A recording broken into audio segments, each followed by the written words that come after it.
안녕하세요. 홍프로 스포츠입니다. 적중하신 가족방분들 모두 축하드립니다. 홍프로 가족방에서 모든 경기, 언오버 및 핸디캡, 최종 조합 공유해드리고 있습니다. 적중률 높은 홍프로 가족방은 고정 댓글에 있는 링크로 문의해 주시기 바랍니다. 10월 10일 월드컵 예선 6경기 분석 시작하겠습니다. 첫 번째로 호주 대 중국 경기 알아보겠습니다. 먼저 호주는 첫 연전에서 스케줄이 좋았지만 승점 1점 추가에 그쳤다. 바레인과 인도네시아를 상대했는데 두 경기에서 한 골도 뽑아내지 못했다. 그로 인해 아놀드가 경질되며 아켐에서 우승 경력이 있는 포포비치를 감독으로 선임했다. 또 지난 명단에 빠졌던 흐루스티치가 돌아왔고 실베라와 이란쿤다 등 유럽파들이 합류했다. 소우타르와 롤스 등 주축 수비진도 건재한 모습을 자랑하고 있다. 이어서 중국은 일본전 대패를 비롯해 첫 두 경기를 모두 내줬다. 월드컵 출전이 한 회에 그치는 등 축구에서 눈에 띄는 성적을 내지 못하고 있다. 이번 일정에는 우레이가 부상으로 빠졌고 브라우닝 역시 나설 수 없는 상황이다. 공격진에는 베이징의 쌍포인 장윤닝과 리앙밍이 나설 것으로 보이는데 리유안이와 청진 등이 뒤를 지원할 것으로 보인다. 중국은 지난 부진으로 인해 대표팀 명단이 많이 바뀌었다. 그러나 확실하게 나아진 전력으로 보기 어렵고 이 경기는 원정 일정이다.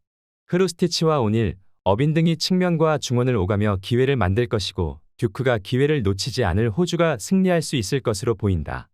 호주 승리를 추천합니다. 두 번째로 우즈베키스탄 대 이란 경기 알아보겠습니다. 먼저 우즈벡은 2승을 따내며 조 1위로 올라섰다. 이란과 아랍에미리트, 카타르 등 서아시아 3강이 있는 조기의 고전이 예상됐지만 기대 이상의 출발이다. 로마의 스타 공격수인 쇼무로도프가 주장으로 팀을 이끌며 찬스를 잘 마무리했고 슈크로프와 함노베코프의 지원도 안정적이었다. 수비진에는 알리쿨로프와 압둘라예프 등 전성기 구간을 시작한 선수들이 버티고 있는 중이다. 이어서 이란은 같은 2승의 골득실도 같지만 다득점에서 밀린 조 2위다. 그러나 서아시아 최강의 팀답게 안정적으로 승점을 추가하며 월드컵을 향해 가고 있다.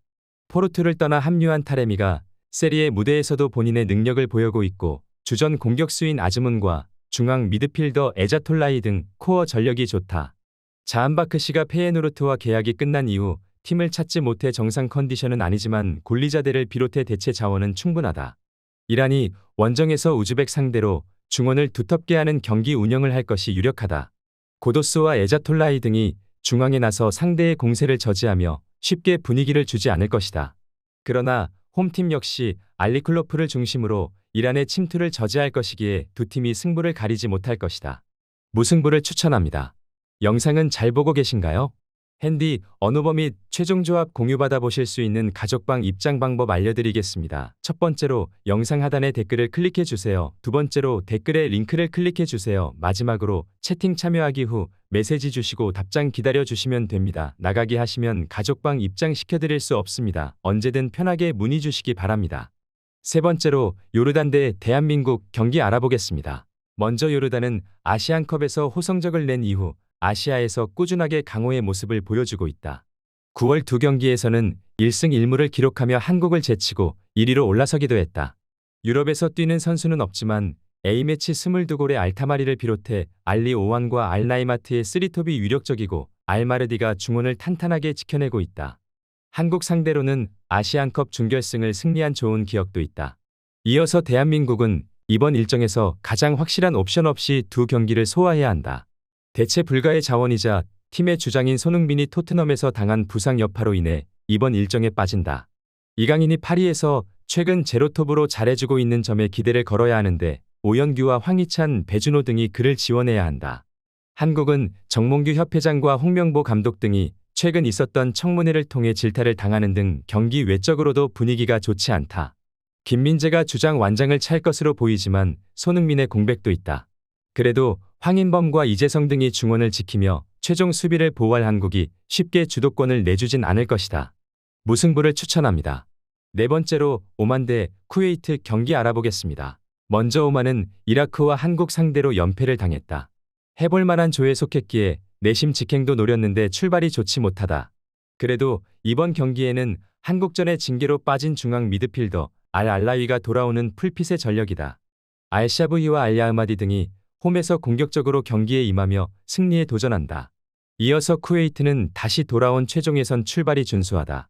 최하위 정도로 평가받았는데 앞서 열린 두 경기에서 모두 승점을 따냈다. 주장인 알하예리를 비롯해 엘 아브라임과 알 도사리 등이 나선 수비가 상대의 공세를 잘 막아냈고 자이드가 중원에서 수비를 잘 보호했다.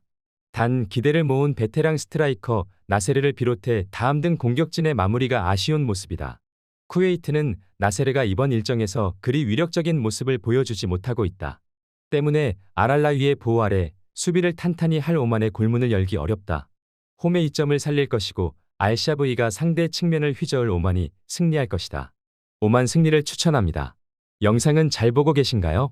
핸디, 언어버 및 최종 조합 공유받아 보실 수 있는 가족방 입장 방법 알려드리겠습니다. 첫 번째로 영상 하단에 댓글을 클릭해 주세요. 두 번째로 댓글에 링크를 클릭해 주세요. 마지막으로 채팅 참여하기 후 메시지 주시고 답장 기다려 주시면 됩니다. 나가기 하시면 가족방 입장 시켜드릴 수 없습니다. 언제든 편하게 문의 주시기 바랍니다. 다섯 번째로 카타르 대 키르기스스탄 경기 알아보겠습니다. 먼저 카타르는 직전 북한전에서 최악의 경기를 했다. 상대가 선제골을 넣은 이후 퇴장이 나오며 60분 이상을 수적 우세로 뛰었지만 승점 1점 추가에 그쳤다. 30개 가까운 소나기 슈팅을 시도하며 상대 골문을 노렸지만 후반 결정적인 골이 나오지 않았다. 그로 인해 초반 부진으로 하위권으로 처졌고 이 경기 승리가 간절하다. 때문에 조 최하위팀 상대로 알리와 아크람 아피프를 앞세워 공격적으로 골을 노릴 것이다. 이어서 키르기스스탄은 이란과 우즈벡 등 조 1위권 팀들 상대로 선전했지만 승점을 따내진 못했다. 그래도 우즈벡 상대로 조엘 코조의 선제골이 나오며 앞서가는 등 인상적인 경기력을 보였다. 단 이 경기는 원정이기에 슈큐로프와 자리브베코프 등 중앙 미드필더들이 수비 위주로 경기에 임할 것이다. 키르기스스탄이 수비 위주로 경기를 운영하며 승점 추가를 노리겠지만 카타르의 홈 경기력에 해야 할 것으로 보이는 매치업이다.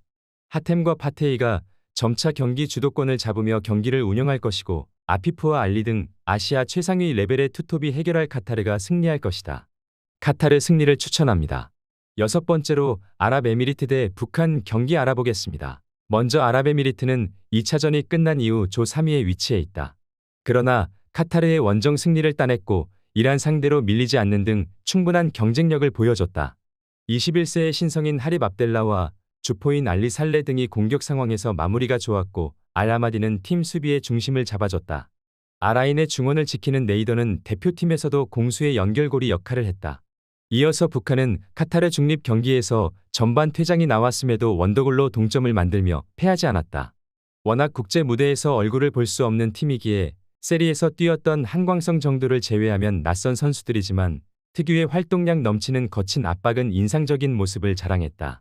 북한은 김국범을 중심으로 미드필더들이 왕성한 활동량으로 상대에게 부담을 주고 있다. 그러나 네이더와 하마드 등 탈압박 능력이 좋고 공격 전개가 되는 홈팀 중원을 90분 내내 저지하긴 어렵다. 카이우와 살레가 공간을 넘어서며 기회를 노릴 아랍에미리트가 승리할 것이다. 아랍에미리트 승리를 추천합니다.